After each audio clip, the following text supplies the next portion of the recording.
Look, at this stage, I've had an opportunity to review some of the coverage, not the actual report itself, so I'll reserve comment to some degree. But obviously, the allegations contained in the report are extremely serious. Anytime you have a suggestion that our democracy is being undermined, it has to be taken very seriously. Now, not understanding the veracity of the evidence that was considered by the committee, the obvious potential reputational damage that a person might suffer if there's another side to the story that must be considered, those are all factors that will give me some cause to take it seriously, but to be patient to make sure that we get this right.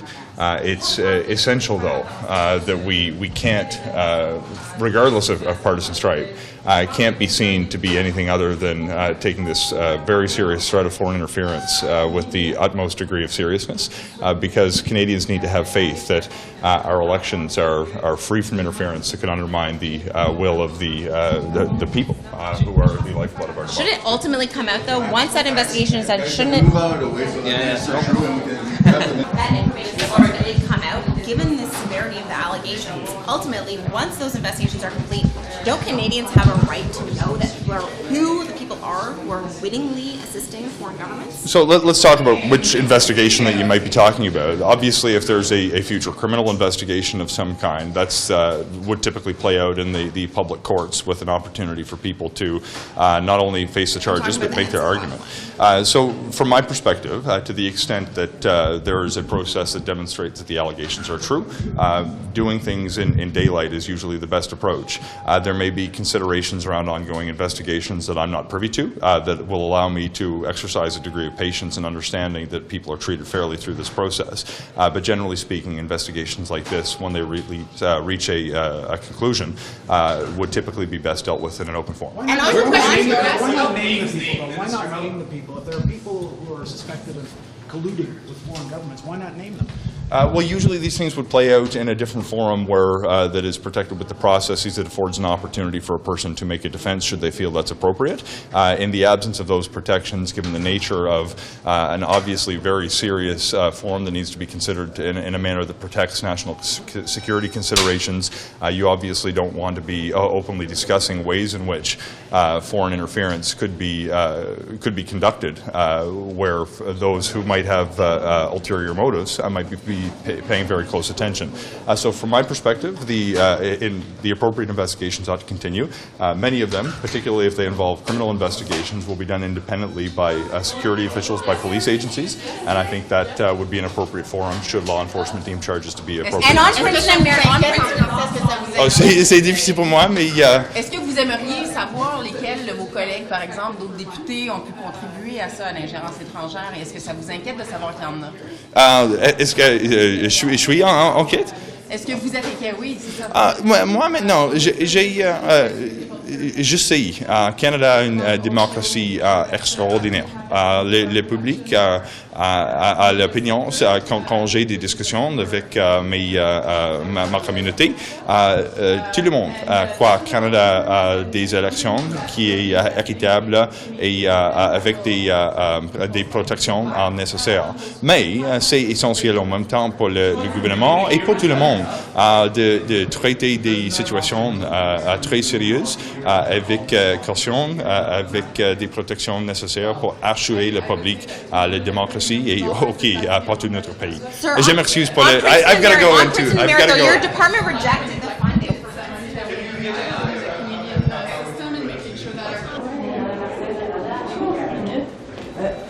On vous demandait, est-ce que vous êtes inquiète de voir que, à la lumière du rapport là, sur l'ingérence étrangère, qu'il pourrait y avoir, par exemple, dans votre caucus, des gens qui ont collaboré avec des pays pour, dans le fond, qui se rendent complices d'ingérence étrangère. Est-ce que vous êtes inquiète? Puis est-ce que vous pensez qu'on devrait connaître les noms de ces gens-là? C'est une bonne question. Écoutez, moi, ce que je pense, c'est qu'il faut s'assurer qu'on maintienne la confiance des Canadiens sur notre système démocratique. Moi, je suis heureuse de voir que la commissaire a quand même dit au mois de mai qu'il n'y avait pas eu d'impact sur l'élection de la campagne. Ça, je pense que c'est important. Mais il est bien évident que tout député doit être très conscient de ce qu'on fait comme député dans un contexte mondial dans lequel on est, peut avoir un impact sur la confiance, justement, que les Canadiens ont dans notre système.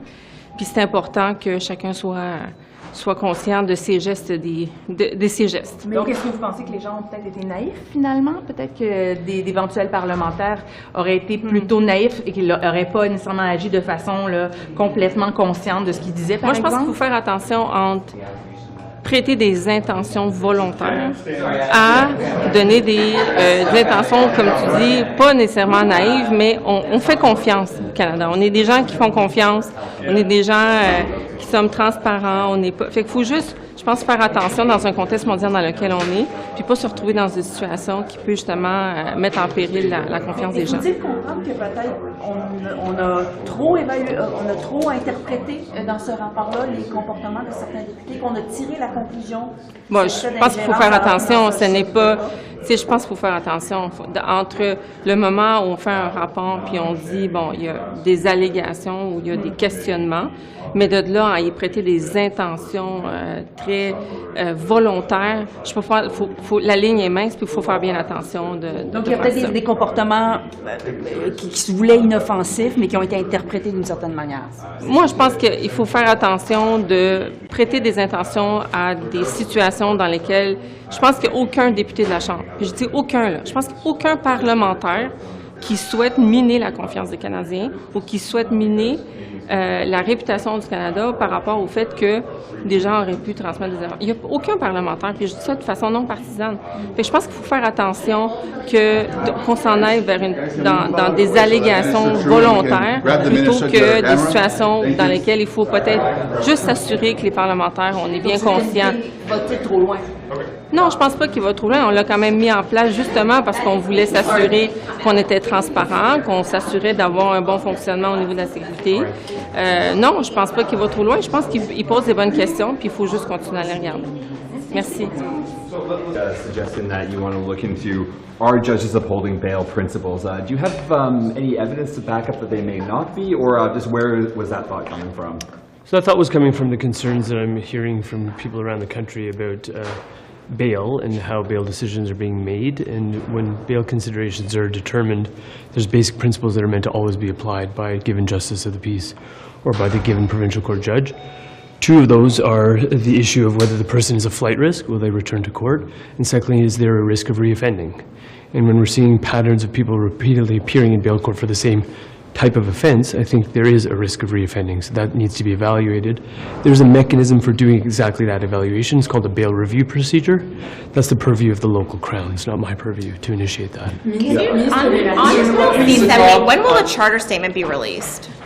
The charter statement will be released fairly promptly. Before, sort of this week, like during the committee hearings? Because it seems like something the MPs would need to be considering while they're speeding through the bill. Fairly promptly, yeah. Est-ce que vous êtes inquiet de voir qu'il y a parmi les parlementaires ici sur la colline à Ottawa, des gens qui pourraient avoir transmis sciemment de l'information à l'Inde ou à la Chine. Donc, est-ce que ça vous inquiète que parmi vos collègues, il y aurait des gens qui seraient comme complices finalement d'ingérence étrangère? C'est sûr que c'est inquiétant, c'est évident. Donc, je comprends que vous êtes en train de effectivement soulever le rapport qui vient de, je m'excuse le mot en français, mais NSICOP. Exact. Mais ce rapport-là, ça fait partie de la création de NSICOP, c'était exactement pour ça, pour faire une réflexion et pour suggérer les suggestions et les amendements qu'on peut faire pour protéger nos institutions et notre démocratie. Mais aussi, je soulignais que Mme Onge, avec sa première effort, son rapport intérimaire, a aussi suggéré quelques-unes des amendements, quelques-unes des améliorations qu'on peut faire. Et on est en train de faire exactement ça avec le projet de loi C-70. Oui, mais vous, comme député, est-ce que ça vous inquiète de savoir qu'il y a des parlementaires, des gens qui peut-être sont dans votre caucus, qui pourraient avoir collaboré avec des instances étrangères? Est-ce que vous aimeriez savoir les noms? Je crois que pour moi, le plus grand sujet d'aborder, c'est la thème en total. Et même avec les réflexions de Mme Onge qu'une ingérence étrangère, ça peut commencer au niveau d'une trustee pour un conseil scolaire, parce que trustee, cette année, elle peut devenir le premier ministre d'une province ou le premier ministre du Canada. Il y a un lien là-dedans. Donc, c'est important de souligner que l'ingérence étrangère est là, c'est une fait. Ça touche Canada comme tous les autres pays. Il faut faire des efforts pour éviter, pour prévenir ce type English on that, sir. Are you concerned that this report says that there are really willing participants, willing people working with foreign agents in the Commons? Well, I'm concerned about the issue of foreign interference, and that's why you're seeing us take action. That's what Bill C-70 is about. It is obviously informed by the preliminary observations and results of Madame Ogue, but also about what NSICOP is suggesting, that there is evidence that this is taking place. That's a concern for all of us, regardless of caucus, regardless of party. What we're trying to do is always safeguard our institutions and their independence. Vous êtes inquiet de voir qu'en lisant le rapport qui a été déposé hier, qu'il y a certains de vos collègues qui, en principe, seraient donc responsables, complices finalement d'ingérence. Est-ce que vous pensez qu'on devrait identifier ces parlementaires-là pour que la lumière soit faite, que ça soit plus transparent? Ben, moi, je m'en remets au travail du comité. C'est pour ça qu'on a un comité parlementaire pour regarder ces questions-là, parce que je pense que dans une démocratie, c'est important que les gens puissent avoir accès à cette information-là, puis que l'analyse qui est faite par le comité soit rendue publique. Je pense que hier, ça met en lumière certaines choses, et je pense, moi, ce que ça me dit comme citoyen, ça me dit vigilance. Moi, je pense que c'est le mot qui ressort de ça. Il faut être très vigilant, parce que ce que je comprends, c'est pas seulement ici, mais on voit aussi que ça a été fait dans d'autres pays. Alors, je pense qu'il faut être très vigilant. D'accord, mais il y a quand même des députés ou des sénateurs qui sont vraiment directement impliqués avec les pays étrangers. Est-ce que ces gens-là ne devraient pas être identifiés, visés? Est-ce qu'il devrait y avoir un suivi avec ces individus? Ben, je pense que les agences devraient faire le suivi. Je pense qu'il y a un comité parlementaire, justement, qui s'occupe de cette question-là. Et tant mieux, parce que là, les différents parlementaires sont représentés sur ça. Parce que je pense qu'en démocratie, ce que les gens veulent voir, c'est qu'il y a un ensemble de parlementaires de tous les partis qui sont représentés, qui regardent cette question-là, qui est une question importante. Et avez-vous l'impression qu'on devrait mettre à jour les règles d'investiture? Ben, je pense que, comme je vous dis, pour moi, vigilance, ça veut dire de regarder ce qui peut être fait, puis surtout s'inspirer des meilleures pratiques. Comme je vous le dis, c'est pas un phénomène uniquement canadien. On l'a vu, j'étais en Europe. Il y a un phénomène qu'on voit dans différentes élections. On sait que des acteurs étrangers tentent d'influencer des élections dans certains pays. C'est pas un phénomène nouveau, mais on voit certainement une ressurgence de ces choses-là. Donc, c'est pour ça que je pense qu'il faut être vigilant puis s'inspirer des meilleures pratiques puis travailler avec nos alliés, parce qu'honnêtement, on fait face à un phénomène qui est quand même, qui anime plusieurs acteurs à travers le monde qui veulent affaiblir les démocraties libérales. Et je pense que c'est notre rôle de défendre ça. Merci. Well, like I said, it's very concerning, and that's why I say the committee should be making recommendations about what are the steps. I think in a democracy, people need to have confidence that everyone here is acting in the best interest of the nation, in this case, Canada. I would say also this is not a uniquely Canadian issue, as you may, I remember when I was at Bletchley Park with former Prime Minister Sunak of the UK, we were looking, for example, at AI, and one of the concern was that there's about 4 billion people who are going to be having election this year, 50 election around the world, and the whole issue around disinformation, deepfake, and I would say more generally that people try to influence people from abroad and shaken liberal democracy. So I think it's a call for action, but also it's something that we need to take with our Five Eyes colleagues, with other partners, the G7, because this is not a uniquely Canadian issue, I can assure you. This is something you've seen in different democracies, and I think it's us defending democracy and the pillar of democracy. Pour revenir sur la question de ma collègue sur les mises en candidature, oui. Quand on a posé la question, par exemple, au Parti libéral du Canada, quand la juge Hogg avait des recommandations similaires, le parti a vanté les pratiques et il n'y a pas eu d'engagement quelconque à changer les pratiques qui sont déjà en cours. Donc, pour les Canadiens qui écoutent et qui peut-être s'inquiètent, qu'est-ce que vous dites? Est-ce que vous pensez qu'il faut les revoir, les pratiques? Je pense qu'il faudrait avoir une réflexion. Comme je vous dis, le rapport vient de sortir. Je pense qu'il faut prendre acte de ce qui est dedans. Moi, j'aimerais ça aussi que les parlementaires continuent leur réflexion là-dessus puis proposent des choses concrètes, parce qu'à la fin, je pense que c'est important aussi que ce soit un comité parlementaire où différents parlementaires sont représentés. Je pense que vous voulez éviter peut-être une perception que ça soit favorisé par un parti ou l'autre. C'est plutôt une question de démocratie où on doit travailler ensemble. If you want a price cap on grocery staples, would your government consider that? Listen, I'm fighting every day to bring to stabilize the price. I would just say, Well, I would say, I've been pushing Walmart and Costco. I keep on doing that. I think the Grocery Code of Conduct is a good step. Reform of competition is a good step. But, I'm also talking to different countries in the world to see what they've done. I'm not sure that, price, in a sense of what they're proposing would work, to be honest. But, we need to acknowledge that today is a very difficult time for families across the nation when it comes to grocery prices and housing. So as they know, I said, I'm keeping the fight. Is it easy? No. Is it worth fighting? Yes. And I'll keep doing that. Why would your price cap work, though? Well, I think, you have to go back in history that you would see that when you try to fix artificially price of goods, it's not necessarily leading to the right outcome. I think you even have example in Europe recently where the outcome is not exactly because, you have commodities which are traded on the global scale. So how can you, think about sugar, talk about wheat, how could you have a price in one particular jurisdiction?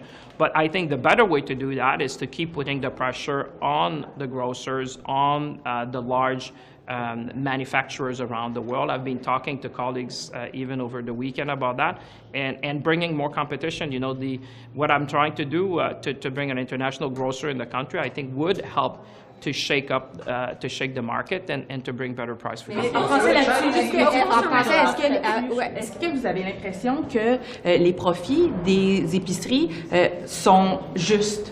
Quand vous regardez ce qu'ils font? Je pense pas que ça soit au ministre de l'Industrie de déterminer ce qui est juste ou non. Moi, ce que je pense, l'intérêt que j'ai, c'est de représenter la voix des millions de Canadiens et Canadiennes qui disent, écoutez, c'est un contexte particulier, le coût de la vie a augmenté beaucoup, et ça vient, je pense, chez nous au Canada en particulier, sur la question de la concurrence. C'est qu'on a quelques grandes bannières qui contrôlent à peu près 60% du marché au pays.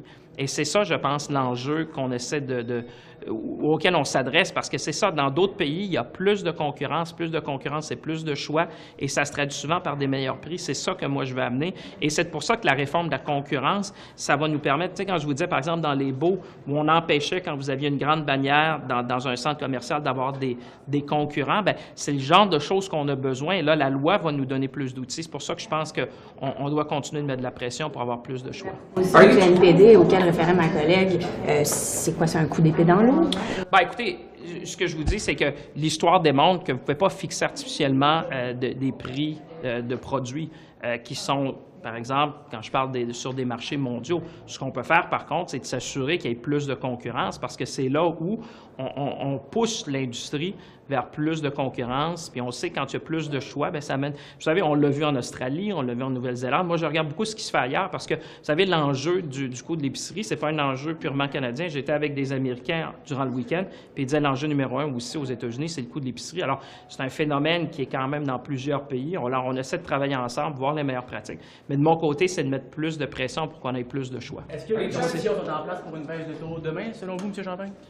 Écoutez, on est dans la fourchette prévue et les indicateurs économiques vont dans la bonne direction. Alors, évidemment, c'est au gouverneur de la Banque du Canada de décider, mais je trouve que les indicateurs vont dans la bonne direction. Et puis ça aiderait certainement les gens parce qu'on sait qu'évidemment, le taux directeur, ça a un impact sur les prêts qu'on a, sur les dettes que les gens ont, leur hypothèque, les prêts auto. Alors, évidemment, ça a un impact sur l'ensemble de l'économie.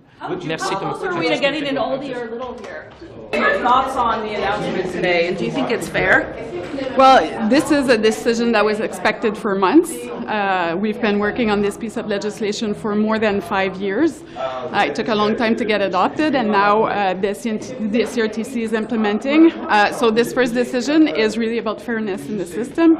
It's about also making sure that we have the means of our production in our creative sector, which is a super important economical sector also in Canada. And this is about streamers and companies that will be investing in Canadian content that will most likely go back on those platforms. So it's a great investment for everyone. Doesn't that amount to a bill of beans, $200 million a year after all this controversy getting that bill enacted? Well, I would say that $230 million, if that's the amount that it comes up to, is pretty substantive. It's not to be neglected. It's money that will be reinjected in the Canadian system and making sure that our Canadian creators have the capacity to create amazing content that will talk about Canada and who we are online and also on television and radio. So it's good for Canada. Comme quoi ces personnes qui sont visées, ces entreprises qui sont visées pourraient refuser de le faire et donc avoir des représailles quelconques? Ben, on va voir c'est quoi la réaction, mais je pense que tout le monde s'attendait à une décision qui allait dans ce sens-là du côté du CRTC. Ça fait 4 ans qu'il y a eu de nombreuses audiences ici au Parlement sur cette loi-là. Il y a eu également des consultations au CRTC et ça va tout à fait dans le sens de la loi, c'est-à-dire de créer un système qui est équitable, qui permet au Québec, au Canada, d'avoir les moyens de sa production, de s'assurer aussi que ceux qui bénéficient du contenu participent à la création de contenu et donc c'est un système qui est équitable pour tout le monde. Des indications qui ne veulent pas excusez-moi, j'ai juste le mot streamers en tête là, qui veulent pas le payer et qui vont regimber d'une manière ou d'une autre? Ben, on verra c'est quoi leur réaction, puis je pense qu'ils ont eu l'occasion de se faire entendre auprès du CRTC.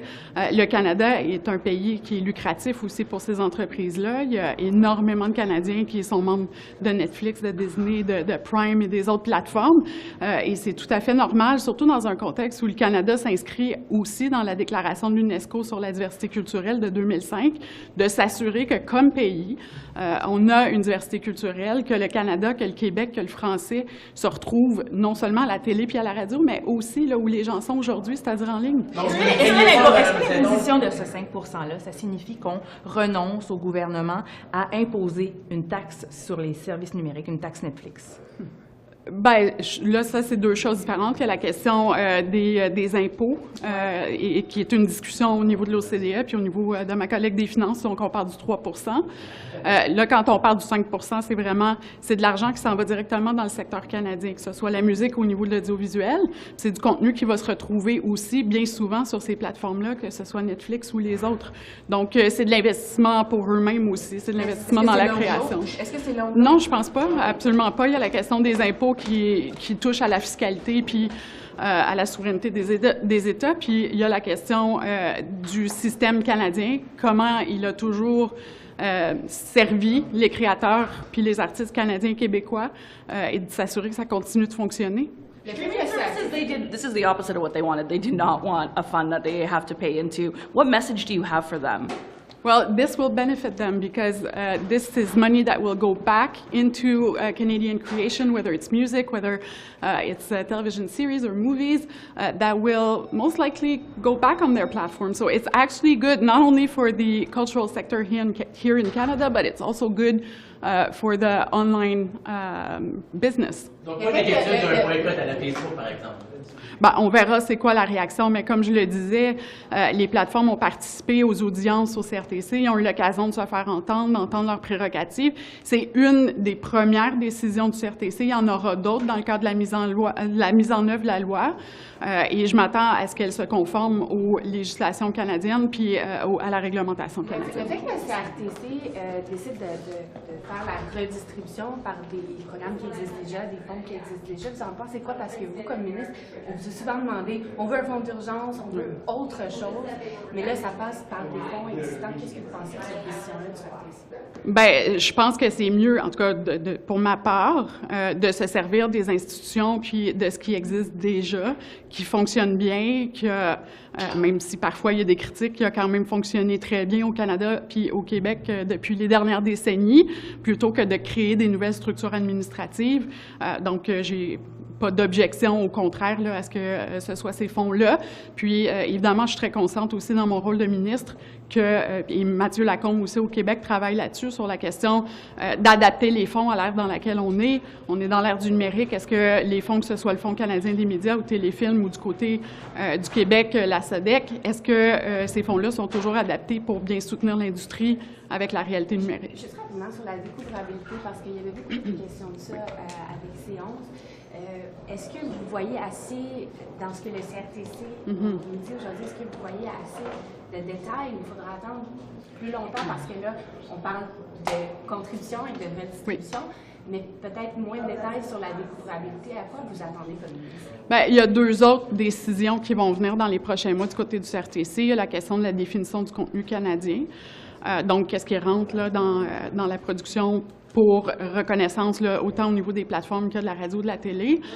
Et de l'autre côté, il y a la question de la découvrabilité, et ça aussi, ça va venir dans les prochains mois.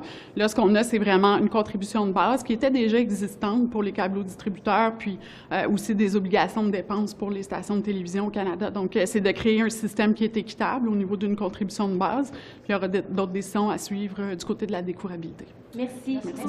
Bye, thank you. 70% of the new demand for housing in Ontario this past year alone came from new residents, whether it's temporary residents or new immigrants to Canada. Absolutely. Is this, considering how big of a hole Canada is in to add new housing right now, is this maybe an indictment of this previous government's immigration policy, considering that that's been accounting for so much of this new demand? Well, I think it is a more complex analysis than that.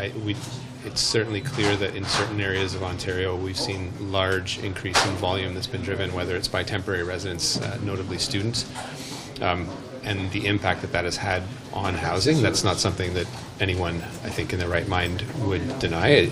Mike also has said repeatedly that, sorry, someone's calling me. If it's my mother, I'll have to take it. No, it's not. Mike has also said repeatedly that Ontario has not done the best job in investing in housing, with the repercussions that that's had. Clearly, in some of the temporary resident streams, those are ones that are directly or indirectly controlled by Ontario, but we're working with them, and I have a pretty good relationship with a number of the ministers to reduce those temporary levels. So it's work that's ongoing, but what Mike is putting out quite clearly is the fact that that volume does have impact in some areas. It's hard to make that generalizations because I've been in parts of Ontario where they have told me that some of the reforms that we're looking at could be detrimental, in fact, to the revitalization of their communities, particularly in northern communities. So it's something that we'll have to attack with some nuance. But with what you announced so far today, can we expect that next year we're not going to see a 70% surge in new demand from new Canadians? So I think there's some trailing indicators that we need to deal with. Some of the demands with, for example, postgraduate work permits that will come with some of the previous cohorts of students will continue to have impact.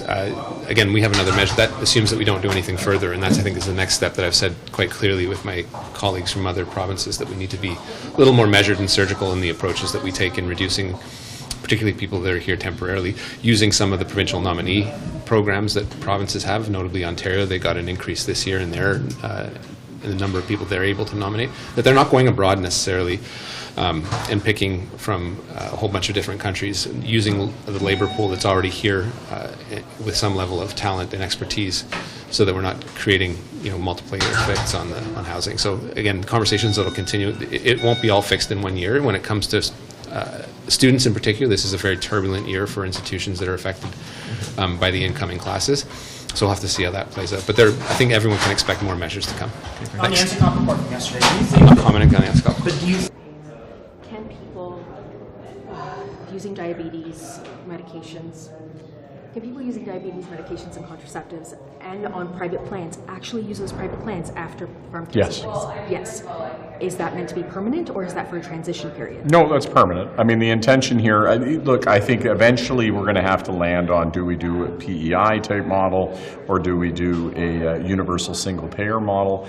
But in the interim, this plan is designed to be both, and it's designed, ad infinitum to be on that basis. I think eventually when we roll out an entire pharmacare plan, there'll have to be a decision to be whether or not it's a fill-in-the-gaps PEI model or where it's a single-payer universal model, but that would be a different decision and a bigger decision on the final form pharmacare takes. Why not make that clear in the legislation? That is really unclear in the legislation. Well, because it's undecided. This is the point. Well, no, the legislation establishes the framework. It establishes the Canadian Drug Agency. It establishes establishes that we're going out with these first two drugs.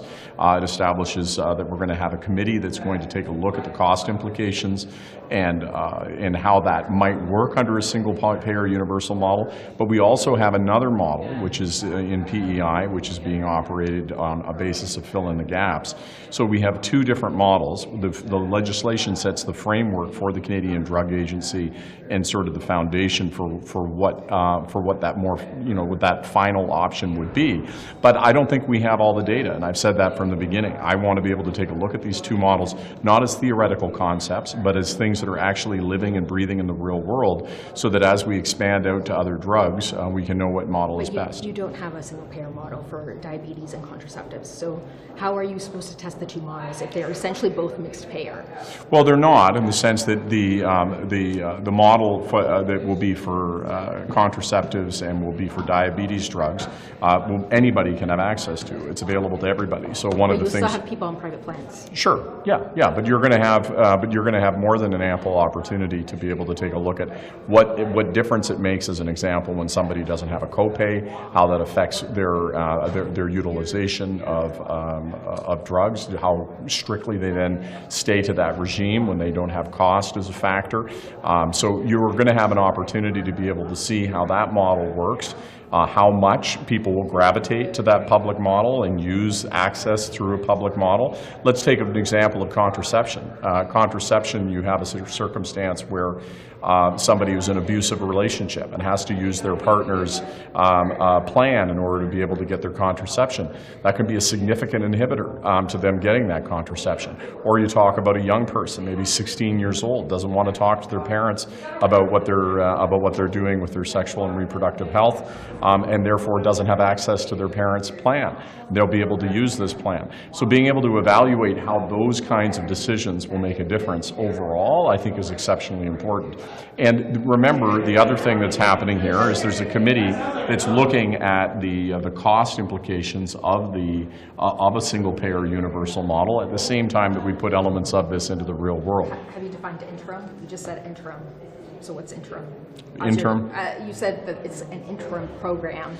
Well, no, I'm saying that it's always iterative. That's our health system. There's absolutely nothing about our health system that isn't iterative. When it started in the 1960s, it was built much smaller than it is today, and we've added pieces on as it's been logical, as we've been able to ascertain that that's the right way to go and what makes sense.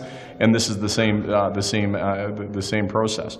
Having a universally accessible access to diabetes and contraceptions is absolutely essential. One of the questions that's been coming up is whether or not private plans will actually be able to offer diabetes medications, contraceptives, after this program is in place. There's a lot of confusion as to whether they can offer them at all, or whether they are unable to offer those that are provided by the federal government or the federal plan. Do you have any clarification on that? Well, sure. I mean, a private plan will continue to operate as it has with the drugs that it covers. We are going to cover a base level of drugs. Those will be determined. We have something at the start of the legislation that's a bare minimum. We're going to talk with provinces to establish what we might be able to do for that or beyond. And then a private carrier will continue to offer the coverage that they have. There's no interruption or change in that. There's nothing about the legislation that in any way contemplates an interruption of that private care. Thank you so much. Thanks so much. The First Nations launched a lawsuit against Ottawa and the province over contaminated water. What's the government's position? Well, I mean, first of all, I think I've been clear when I've spoken about grassy narrows before. This is an absolute failure of the protection of health of Indigenous peoples over generations now. In fact, the original poisoning of the water and then the ongoing contamination of the water is something that no community should have to live with. From the federal side, we now have a commitment of a total of $146 million towards the creation of the mercury treatment home, and provided a number of other supports to the First Nations community that's affected. But listen, there's more to be done, and that's why the water legislation, Bill C-61, is so important, because it's not just about compensating people for environmental disasters, I call it poisoning of water systems, but it's actually preventing that from happening to other communities. So, listen, I obviously I feel deeply for the people affected in Grassy Narrows and many other communities, including Wabsamung next door to them, who I've also visited with. And this is why this water legislation is so important, because far too often this poisoning happens for First Nations communities first. And in fact, we see many other examples of this. Curl Lake, tailing pond leakage, the community near Sarnia that Minister Guilbeault has managed to use some tools to prevent further poisoning of air in that case. But this is a many people, don't understand how deeply these kinds of environmental disasters affect Indigenous people first. But why does it's come to a lawsuit now? So, I know that the government's been working on this and made all kind of commitments. What does it say to you that it's come to this, the band is going to court? Well, I think they're frustrated. Look, they just found out last week that, in fact, the mercury continues to accumulate in fish and in the system and in the systems of the people that they love. So they're frustrated on two fronts. I mean, one, the long-standing results of mercury poisoning isn't something you recover from. That's why the treatment home has been difficult to plan. It's not a treatment home that we conceptualize where you would go for 6 weeks and you would get better. This is about long-term supportive living for people with severe neurological damage as a result of mercury poisoning. The second thing I'll just say is look, this has to end. And so legal action in their mind, I'm sure, is part of not just the rights of Grassy Narrows people and people in that region to live free of toxic poisoning, but certainly I'm sure they're seeing it as a part of a broader effort to ensure that this kind of environmental racism doesn't continue. Next question. Thank you. I think we do by the very fact that we're there with $146 million for a treatment center. We understand there's a role for the federal government, but we have to work with the provinces and territories. They have jurisdiction over protecting this water. The federal government doesn't actually have tools to protect water that's within provincial systems. So Ontario has to take it just as seriously, not just for Grassy Narrows and Wampsomong and other communities, but for every community that is within their jurisdictional right and authority to protect. Do you think that are they taking it